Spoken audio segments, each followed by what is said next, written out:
Thank you Sakshi, support your comment. Thank you बाळा. हसता हसता आयुष्य जगून घ्या, कारण रडून गेलेलं कालचं पान पुन्हा कधीच उलटत नाही. खरंच आहे बाळा.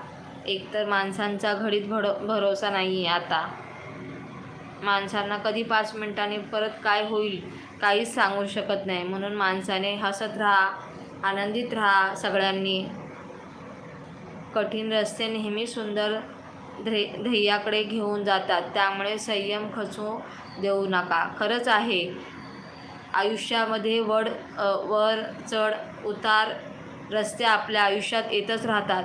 मग त्याला सगळे सामोरे जाऊन एकदम छान आयुष्य जगायचंच असतं. इतरांपेक्षा चांगले वागण्यापेक्षा स्वतःच्या कालच्या आवृत्तीपेक्षा आज थोडे अधिक चांगले बना. हो, थँक्यू साक्षी.